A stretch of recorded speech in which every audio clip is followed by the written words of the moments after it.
समाचार नेशनल, देश और विदेश की आज की प्रमुख खबरें 29 मई 2025। नमस्कार, समाचार नेशनल में आपका स्वागत है। आइए डालते हैं एक नजर आज की देश और विदेश की बड़ी खबरों पर। देश की खबरें। मौसम का मिजाज बदला, दिल्ली में आंधी बारिश की संभावना। मुंबई में मानसून की दस्तक, देश भर में मौसम का मिजाज तेजी से बदल रहा है। राष्ट्रीय राजधानी दिल्ली और उसके आसपास के इलाकों में अगले 2 दिनों तक तेज हवाओं, आंधी और बारिश का अनुमान है। भारतीय मौसम विज्ञान विभाग IMD ने चेतावनी जारी की है कि हवाएं 70 किलोमीटर प्रति घंटे की रफ्तार तक पहुंच सकती हैं। साथ ही गरज के साथ तूफान और भारी बारिश की भी संभावना है। दिल्ली वासियों को अगले 48 घंटों तक सतर्क रहने की सलाह दी गई है। इधर आर्थिक राजधानी मुंबई में मानसून ने समय से पहले ही दस्तक दे दी है, जिससे शहर में भारी बारिश हो रही है। सड़कों पर जलभराव और ट्रैफिक जाम की खबरें सामने आ रही हैं। मौसम विभाग ने मुंबई और तटीय महाराष्ट्र के लिए भी भारी बारिश का अलर्ट जारी किया है। उत्तर भारत के कई राज्य, विशेषकर राजस्थान, पंजाब, हरियाणा, उत्तर प्रदेश और बिहार भी मौसम की मार झेलने वाले हैं। इन राज्यों में अगले कुछ दिनों तक तेज आंधी, बारिश और ओले गिरने की संभावना है, जिसके लिए IMD ने रेड अलर्ट जारी किया है। किसानों को विशेष रूप से सतर्क रहने और अपनी फसलों की सुरक्षा के उपाय करने की सलाह दी गई है। शेयर बाजार में जोरदार तेजी, ट्रंप के टैरिफ फैसले का असर। अमेरिकी शेयर बाजार में डोनाल्ड ट्रंप को टैरिफ आयात शुल्क से जुड़े एक मामले में अदालत से झटका लगने का सकारात्मक असर भारतीय शेयर बाजार पर भी देखने को मिला है। गुरुवार को भारतीय शेयर बाजार में जोरदार तेजी के साथ कारोबार की शुरुआत हुई। बॉम्बे स्टॉक एक्सचेंज BSE का प्रमुख सूचकांक सेंसेक्स और नेशनल स्टॉक एक्सचेंज NSE का निफ्टी दोनों ही हरे निशान पर खुले, जिससे निवेशकों में उत्साह का माहौल है। बाजार विशेषज्ञों का मानना है कि वैश्विक बाजारों से मिले मजबूत संकेतों और घरेलू स्तर पर सकारात्मक आर्थिक गतिविधियों के चलते ये तेजी बनी रह सकती है। एलन मस्क के पिता का भारत दौरा, अयोध्या में रामलला के दर्शन। टेस्ला और SpaceX के मालिक एलन मस्क के पिता एरोल मस्क जून के पहले सप्ताह में भारत के दौरे पर आ रहे हैं। उनके इस दौरे का मुख्य आकर्षण अयोध्या में रामलला के दर्शन करना होगा। ये पहली बार होगा जब एलन मस्क के परिवार का कोई सदस्य भारत में इस तरह के सांस्कृतिक और आध्यात्मिक कार्यक्रम में शामिल होगा।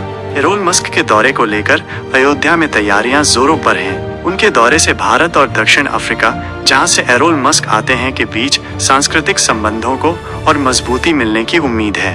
राजनीतिक गलियारों की हलचल। PM मोदी ने गुलाम नबी आजाद से की बात। पंजाब में ऑपरेशन शील्ड की नई तारीख। देश की राजनीतिक गलियारों में भी हलचल तेज है। प्रधानमंत्री नरेंद्र मोदी ने पूर्व केंद्रीय मंत्री और डेमोक्रेटिक प्रोग्रेसिव आजाद पार्टी DPAP के अध्यक्ष गुलाम नबी आजाद से फोन पर बातचीत कर उनके स्वास्थ्य का हालचाल पूछा। ये बातचीत राजनीतिक हलकों में कई अटकलों को जन्म दे रही है। उधर पंजाब में सुरक्षा तैयारियों को मजबूत करने के लिए चलाए जा रहे ऑपरेशन शील्ड के तहत होने वाली मॉक ड्रिल की तारीख में बदलाव किया गया है। अब ये मॉक ड्रिल 3 जून को होगी। सुरक्षा एजेंसियों का कहना है कि ये ड्रिल राज्य में किसी भी अप्रत्याशित घटना से निपटने के लिए तैयारियों का जायजा लेने के लिए बेहद महत्वपूर्ण है। जम्मू कश्मीर के राजनीतिक भविष्य को लेकर भी महत्वपूर्ण अपडेट आया है। नेशनल कॉन्फ्रेंस के उपाध्यक्ष और पूर्व मुख्यमंत्री उमर अब्दुल्ला ने पुष्टि की है कि जम्मू कश्मीर का राज्य का दर्जा बहाल करने को लेकर केंद्र सरकार के साथ बातचीत जारी है। उन्होंने कहा कि ये एक महत्वपूर्ण कदम होगा और इससे क्षेत्र में स्थिरता और विकास को बढ़ावा मिलेगा। तटीय कर्नाटक में तनाव, निषेधाज्ञा लागू।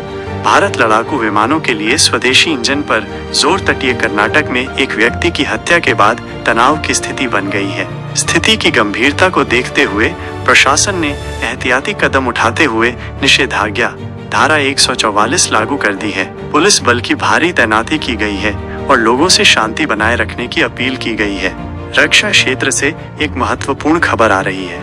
भारत अपनी रक्षा क्षमताओं को आत्मनिर्भर बनाने की दिशा में तेजी से आगे बढ़ रहा है। सरकार ने लड़ाकू विमानों के लिए स्वदेशी इंजन के निर्माण पर विशेष जोर देना शुरू कर दिया है।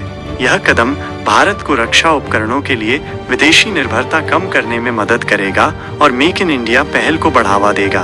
विदेश की खबरें। अमेरिका में ट्रंप को झटका, टैरिफ मामले में अदालत का फैसला।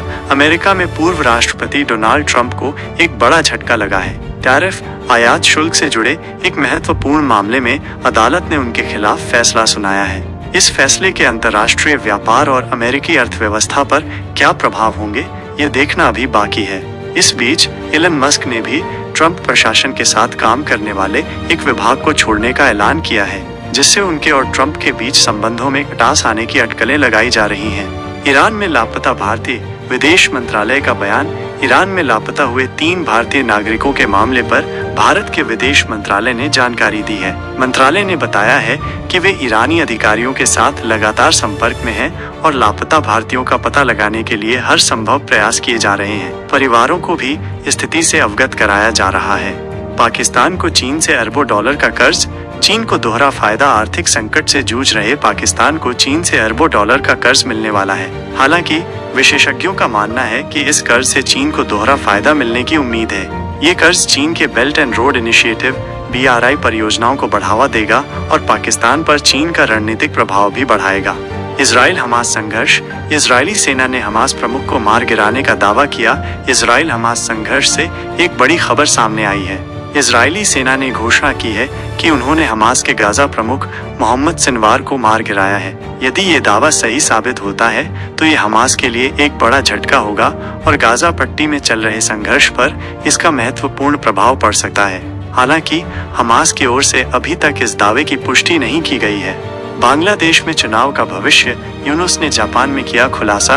बांग्लादेश के राजनीतिक परिदृश्य से महत्वपूर्ण जानकारी सामने आई है। सेना के दबाव में आकर नोबेल पुरस्कार विजेता मोहम्मद यूनुस ने जापान में एक कार्यक्रम के दौरान बताया है कि बांग्लादेश में अगले चुनाव कब होंगे। ये खुलासा बांग्लादेश के राजनीतिक भविष्य और लोकतांत्रिक प्रक्रिया के लिए महत्वपूर्ण संकेत देता है। वैश्विक चेतावनी। 3 सिटी किलर का खतरा। परमाणु बम से 10 गुना ज्यादा तबाही। वैज्ञानिकों ने दुनिया को एक गंभीर वैश्विक चेतावनी दी है। उन्होंने तेजी से बढ़ रहे 3 सिटी किलर के बारे में आगाह किया है, जिनसे परमाणु बम से 10 गुना ज्यादा तबाही हो सकती है। हालांकि इन सिटी किलर का सटीक विवरण अभी पूरी तरह से स्पष्ट नहीं किया गया है, लेकिन ये चेतावनी वैश्विक समुदाय को संभावित खतरों के प्रति सतर्क रहने का आह्वान करती है। ये थी आज की प्रमुख खबरें। आशा है आपको ये जानकारी पसंद आई होगी।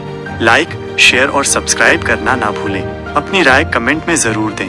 धन्यवाद। जय हिंद, जय भारत। समाचार नेशनल।